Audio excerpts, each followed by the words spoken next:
Está entrando no ar. Você precisa saber. Muitas dicas para o seu dia a dia. Você precisa saber.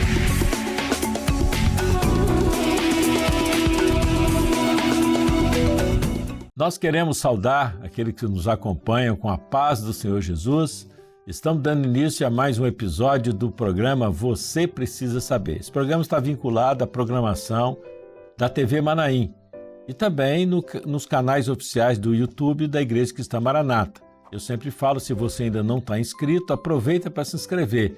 E você também pode curtir, comentar e compartilhar, porque eu tenho certeza que esse tema vai ser de muito bom para você. Independente se você é da igreja, é um visitante, um amigo que está nos assistindo, o programa é de informação geral e que pode ajudar todas as pessoas a conhecer mais um pouquinho, que o nosso tema é interessante. Nós estamos falando de tecnologias espaciais e o nosso tema hoje é a exploração do espaço. Interessante, né? Então, já ficou curioso? Eu já vou aprender muito hoje aqui. E quem vai falar desse assunto é um colega, um amigo nosso que sempre está presente aqui. Ele é pastor da Igreja Maranata, lá no Rio Grande do Norte, membro do Grupo Ciência e Fé, também da Igreja Maranata, é major da Força Aérea Brasileira, ele é graduado em Engenharia Eletrônica pela Universidade de Pernambuco, mestrado em Física do Plasma pelo Instituto de Tecnologia Aeronáutica, o ITA, né, onde é muito famoso o ITA, né, onde realizou pesquisas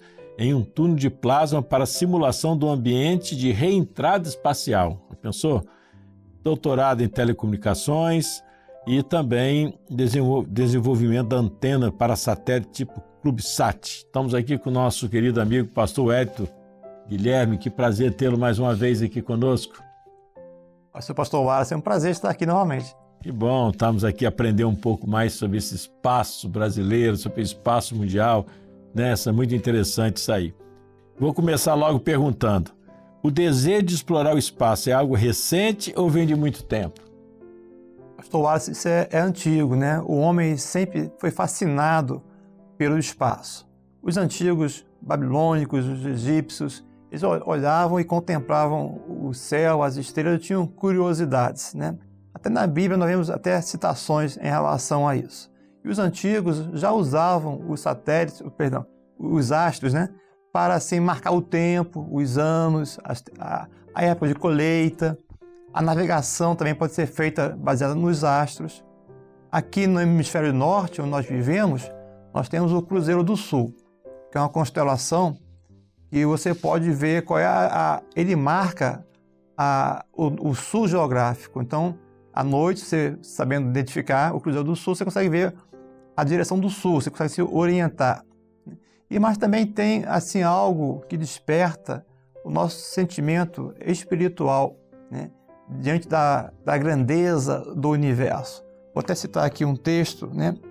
É um salmo, Salmo 19, verso 1, diz assim: os céus declaram a glória de Deus e o firmamento anuncia a obra das suas mãos. Ou seja, a criação, ela desperta isso em nós. Diante da grandeza do universo, nós podemos contemplar a grandeza de Deus, porque Ele criou todas as coisas. E essa é pura realidade, né? Às vezes a gente vê pessoas dizendo que não creem em Deus, né? Mas se você olhar, né, para as estrelas, né, tudo aquilo que Ele está no controle de Deus, né, no mar. Esses dias eu estava falando com uma pessoa que falou que não cria em Deus. Eu falei: rapaz, você está vendo o mar ali? Você está vendo que ele vem e volta, ele não invade, não sobe aqui, né? Por quê, né? Nós quebramos as nossas barreiras, né? Mas a criação de Deus, ela é perfeita, é algo extraordinário. Muito bom você ter citado isso aí. Vamos para a segunda pergunta. O que mais desperta a curiosidade do homem em relação ao espaço? Então, até usando essa fala do senhor, pastor Wallace, né? O que a gente vê? Nós somos um planeta que está orbitando o nosso Sol, nossa estrela. O nosso Sol é uma das bilhões de estrelas dentro de uma galáxia que nós vivemos, que é a Via Láctea. E existem bilhões de galáxias. Então, nosso Sol é uma de bilhões de bilhões. E nós um pequeno planeta. Então, quem somos nós? Diante dessa grandeza. Então, diante desse espaço, a gente fica pequeno. a gente vê a grandeza de Deus. E outra coisa, né? Como é que Deus fez tudo tão perfeito? Como é que a vida pode existir aqui? E a palavra de Deus fala a respeito de tudo isso. Há coisas que a ciência até hoje não conseguiu descobrir, mas na palavra está tudo ali nos mistérios revelados. Como é que Deus criou todas as coisas? Pelo poder da sua palavra. A ciência tenta encontrar a origem das coisas, até hoje ela não conseguiu. Há uma teoria muito famosa, que é a do Big Bang, que tentava, né, explicar a origem. Mas hoje, com fatos mais recentes que a ciência tem descoberto, a teoria já não está completa. Há alguns pontos que ela não está explicando a origem de todas as coisas. Mas a Bíblia permanece perfeita, explicando a formação de todas as coisas. Lá em Gênesis diz, né, que Deus criou tudo pela sua palavra. Haja luz e houve luz. Isso é fantástico. É algo não dá para discutir, né? Só se a pessoa tiver com a mente fechada. E quando começa de fato a chamada conquista do espaço? Durante milênios, né, o homem ficou contemplando o espaço sem conseguir ir ao espaço. Somente há pouco tempo atrás, né, menos de 100 anos atrás, 1957, é que o homem conseguiu colocar em órbita o primeiro veículo, que foi o satélite Sputnik.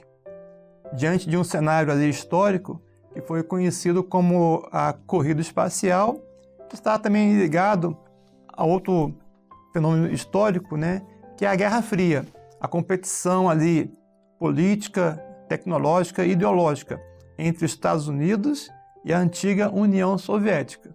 Então, é lançado ali em 57, o primeiro veículo espacial é o primeiro ponto ali para a conquista do espaço. Bem, e nos dias atuais, como anda essa exploração do espaço? Hoje nós temos a Estação Espacial Internacional, e ela orbita a Terra a cerca de 400 km de altitude. Só para termos uma ideia, ali há sempre uma tripulação, membros, né, pessoas a bordo dessa estação espacial. Os ônibus espaciais antigamente, né, que não tem mais esses veículos, né, dos Estados Unidos, levavam e traziam, né, esses tripulantes. O nosso astronauta brasileiro Marcos Pontes, ele ficou 10 dias em órbita nessa estação espacial. Interessante, ela dá uma volta na Terra a cada 90 minutos. Então, para quem vive a bordo dessa estação, fazendo os experimentos, deve ser algo estranho, né? Porque o nosso dia, a gente tem assim, em média, 12 horas, né, de sol, 12 horas de noite, né? Lá teriam 45 minutos de sol, 45 de noite, né? E isso mexe muito com o organismo da pessoa. Então, toda a parte também da medicina espacial tem que ser vista isso, né? Então, nós temos essa estação, nós temos o telescópio espacial James Webb, que tem descoberto coisas fantásticas e trazendo informações que estão até colocando em xeque a questão do Big Bang e outras teorias em relação à formação do universo. Nós temos missões hoje em Marte. Hoje há robôs, né, em Marte pesquisando Marte, que foram lançados. Nós temos sondas que já estão fora do nosso sistema solar, explorando esse espaço. Então hoje houve um grande avanço, mas nós ainda sabemos muito pouco a respeito do universo. Muito grande, né? O senhor falou sobre estação espacial, vou aproveitar e me deter um pouquinho aí. Quando o senhor fala da estação espacial, até mencionou o brasileiro que esteve lá, essa estação, como é que é? Uma nave? Como é que é isso? Ela fica em órbita da Terra, você falou, a cada 90 minutos ela dá uma volta, isso, né? Exato. E isso, como é que essa situação dentro dessa... Um pouco mais sobre a estação espacial, como é que ela funciona, a funcionalidade dela? Fica vários pesquisadores dentro dela? É periódica, vai um grupo, depois sai, vai outro? Como é que é isso? Né?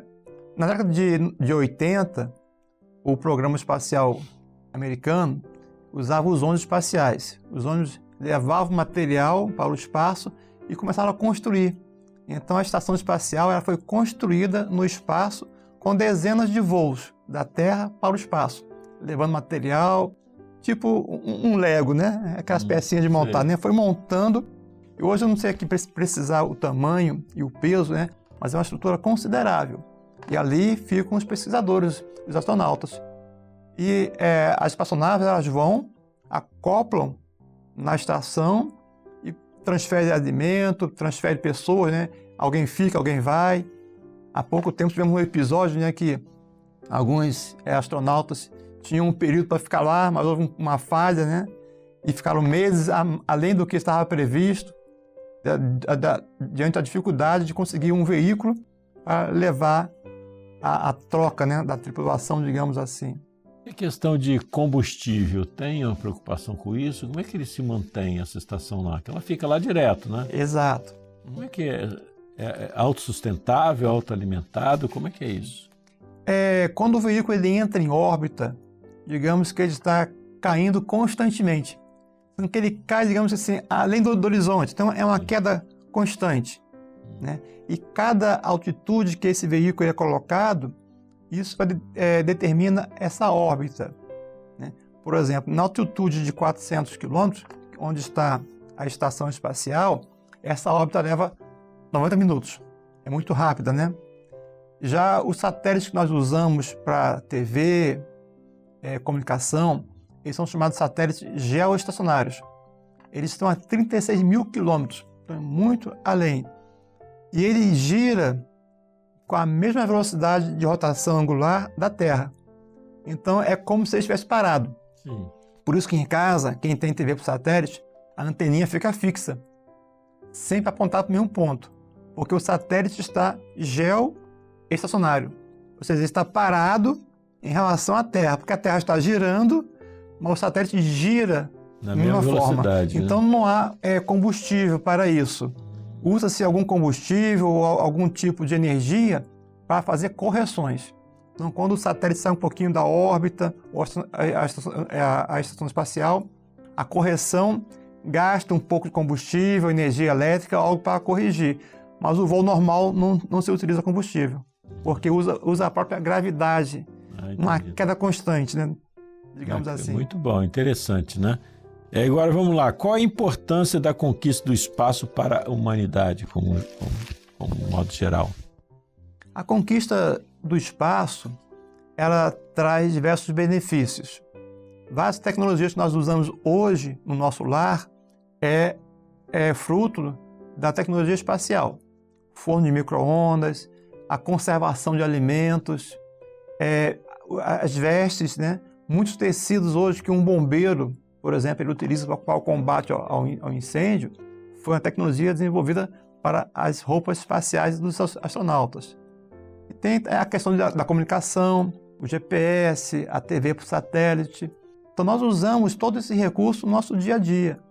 E a pesquisa, né? O desenvolvimento de conhecimento científico, por exemplo, para compreendermos o universo, como a vida surgiu, como o universo surgiu. Está tudo ligado à conquista do espaço. Interessante. Bem, nós estamos quase chegando ao fim. Eu queria que o senhor pudesse fazer o que o senhor teria de informar mais dentro desse contexto, ou então uma consideração final para o povo antes de encerrar nossa entrevista. A exploração do espaço tem esses dois viés, né? Pelo menos como eu vejo, né? Como engenheiro e como pastor, como servo de Deus, a gente vê na parte da ciência como que é maravilhoso, né?